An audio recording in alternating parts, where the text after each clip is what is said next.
I'm about to show you guys a super simple and easy way to take your dried materials, flowers, fillers, foliage, and make a beautiful piece of art that looks like it should be in a gallery. And it's really, really easy to do. So let's go ahead and get started. Here are the materials I'll be using. I have this shadow box. It's a 12 by 12. I got it at Hobby Lobby. And then I have a bunch of different dried materials, some pods, some statice, some barley, a bowl of dried flowers, some scissors, and some drumstick flowers. And I probably won't be using all of this, but I like to have it all gathered when I start so I don't have to go looking around for things. I also have my hot. And this frame is pretty deep. I really like it. I have another smaller one that's the same brand, and I really like that one also. So the first thing we're going to do is just take the back off. It's just like a picture frame. And we'll set the frame aside for now because we just need that back piece.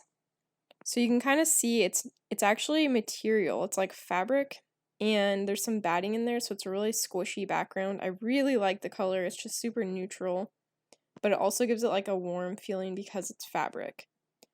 So the first thing I'm going to do is take my bigger stuff like my Persian cress, and I'm just cutting it down. The branches on there kind of stick really weirdly out and up, so breaking it down, I'm just going to be able to use a lot more of the pieces without them protruding to the top. And that will also make it a lot easier when I go to place the flowers because I won't have a bunch of really thick pieces for them to sit on and push them closer to the surface. You can kind of see how they kind of go in different really crazy directions.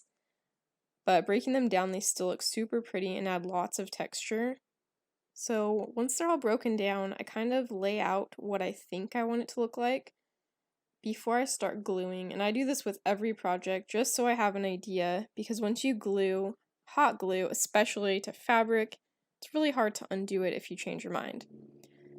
And I kind of want this whole piece to look like a top view of a bouquet. So I'm just kind of going to be using a round form for my base, and it kind of looks like a firework, just arranging those how I think I'll want them.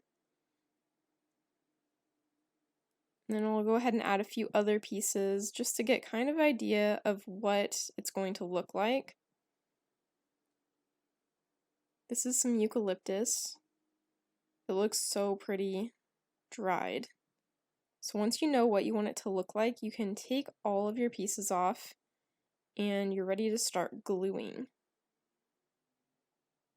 For this, like I said, I'm using hot glue, and for this first layer of just those Persian cress branches, I'm going to be making just kind of like a random blob of glue in the center, and they'll all be stuck into there. And you don't have to work super fast, but it does cool down, so you want to kind of know what you're doing. It's another reason to lay it out first, that way you don't run out of time and have to add a bunch more glue. That will just make it really thick if you have to keep adding glue to the center. And another thing to keep in mind is to know where your frame is going to be hung. So like where the orientation is at. If you know where the top is, you can kind of make your design around that. I was not paying attention, but somehow I got it in the right way that I was hoping for. So make sure you kind of like look at the back where the hook is for the wall and maybe mark it somehow. Just keep that in mind while you're building your piece. So with these Persian cress branches, they still kind of can be pointing upward a little bit, even with cutting them down. So you can just go back through, and if there's some that are really sticking up, you can just add glue farther out from the center, and it should hold it down. If you get a little bit on top and around the sides, should be able to hold it there pretty well. You do have to be patient with the hot glue and make sure you hold your pieces down until the glue is cooled down. Otherwise they'll just kind of pop off, and I'm really impatient with this, so sometimes I end up gluing the same thing 5 times before I decide to hold it down. So here's the eucalyptus again. I'm just going to add it in at that angle.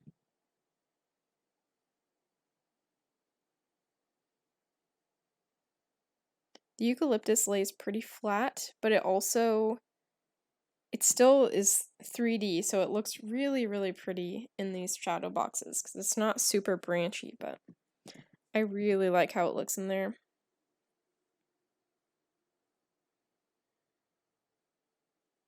And now that I have that main branch on, I'm going to add some little tiny filler flowers in. And I really like adding these first because it just makes kind of like this nest for the focal flowers. Whereas if I were to put the focal flowers in first, you'd kind of have to tuck these in and it just doesn't look as well. So once you get your fillers in there, you can kind of just sit the focal flowers on top. This one is a zinnia, and I actually dried this one using silica gel. I will link that video down below for you guys if you want to see how I did that. It works super well, and it's nice to kind of have some variety because I usually only use straw flowers, so it's really fun to have some different pieces to work with. So first I added that really big zinnia, and then I'm just going to go back in and kind of add a few smaller ones around the side. Like you can see here, they all look so good. I still can't believe how good the silica gel works. So another thing is when you put those white flowers in first, you can kind of put stuff on top. I would not have been able to place that orange zinnia the same way if I had done it first before the white flowers. And you can still tuck more in later. It just kind of gives it a really good background that's concealing those bottom Persian crust branches too. Alright, so now that I have those main zinnias in, I'm just going to go back through with a few straw flowers, and they're kind of like a medium size. They fit in really well to those empty spaces, and they just add more texture. I've talked about this in my other dried flower project videos, but I really like getting a lot of texture, especially when I'm doing dried flower projects, because a lot of the time the colors are faded or muted looking, and just adding the texture takes it up to a really different level, and it just makes it look so much more interesting. So here I am just adding a few more straw flowers around. I love how they look tucked in with those white, I think they're called amobium. Those little white flowers look exactly like the big straw flowers, but they're just in those bunches, and they're so cute. I found them out on a hike, and I really want to try growing them now. Alright, next we'll add some barley. This just adds like such a light texture, and it makes it look rustic, and I just love it so much.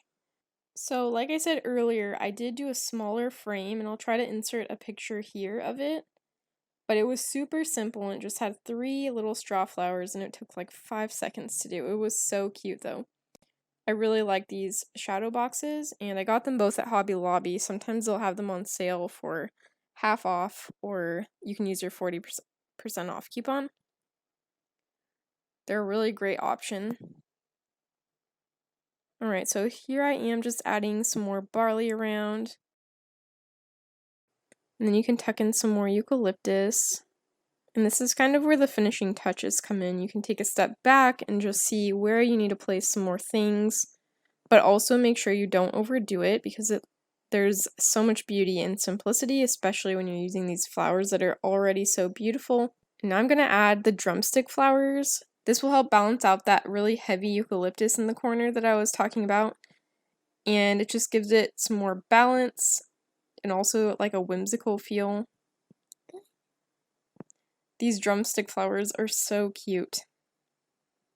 They add a really fun feel to any arrangement. And I'm going to cut that eucalyptus branch off. It's all the way from the other side, sticking out the opposite side. Just add a few more pieces of barley.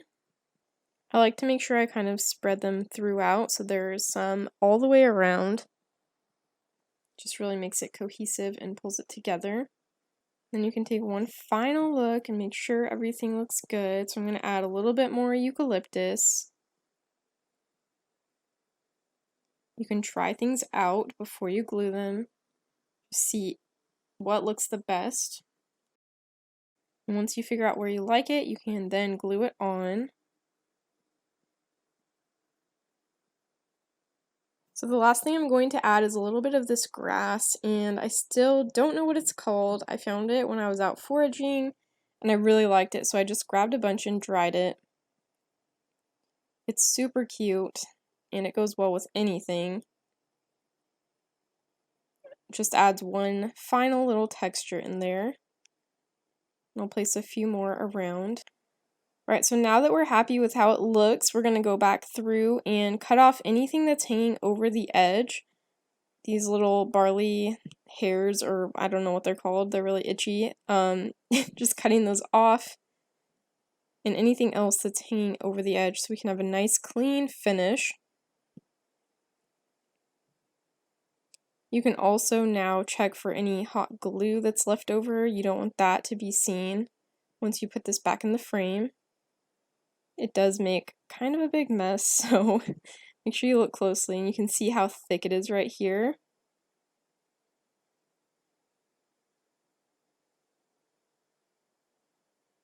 And once you're ready, we can put it back into the frame. If you think you'll need to adjust anything or want to adjust anything, I would suggest just putting 2 of these little notches down and checking it before you put them all down. They do kind of get weak after a lot of times bending them up and down. So that's a great way to just check it real quick. And there it is, and I'm so happy with how it turned out.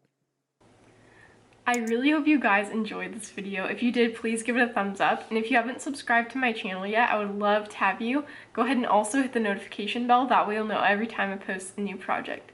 I hope you guys are having a great week, and I will see you soon for our next DIY. Bye guys.